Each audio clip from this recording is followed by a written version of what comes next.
আমরা নানান ধরনের রোগে আক্রান্ত হই, ডাক্তার দেখানোর পরেও আমরা সুস্থ হতে পারি না। নমস্কার বন্ধুরা, আমি শিবা শাস্ত্রী হাজির হয়েছি রোগ নিরাময়ের একটি টোটকা নিয়ে। এই টোটকার মাধ্যমে আপনি যে কোনো রোগ থেকে মুক্তি পেতে পারেন।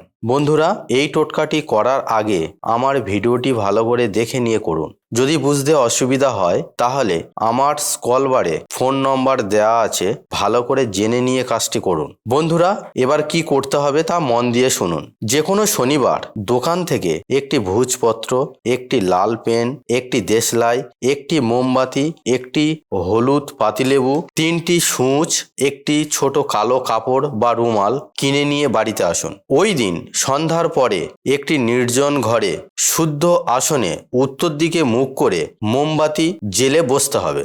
এবার প্রতিটি কেনা দ্রব্য ডান হাতের তালুর মধ্যে রেখে ওং শব্দ 10 বার উচ্চারণ করে শুদ্ধ করে নেবেন। এবার ওই ভোজপত্রে রোগগ্রস্ত ব্যক্তির পদবি সহ নাম লিখতে হবে।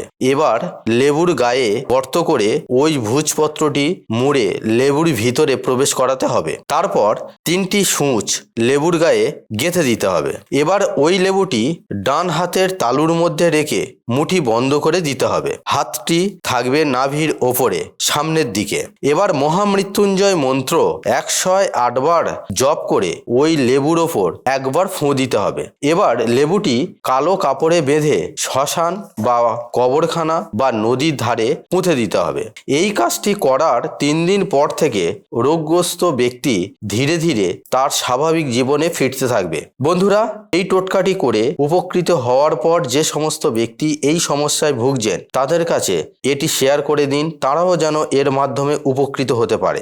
এই টোটকাটি ভালো লাগলে আমার চ্যানেলটি লাইক কমেন্ট করে দিন। এই রকম নিত্য নতুন ভিডিও পেতে বা টোটকা পেতে আমার চ্যানেলটি সাবস্ক্রাইব করে দিন। বন্ধুরা, আজ এই পর্যন্ত। সুস্থ থাকুন, ভালো থাকুন। জয় মা তারা, জয় জয় তারা।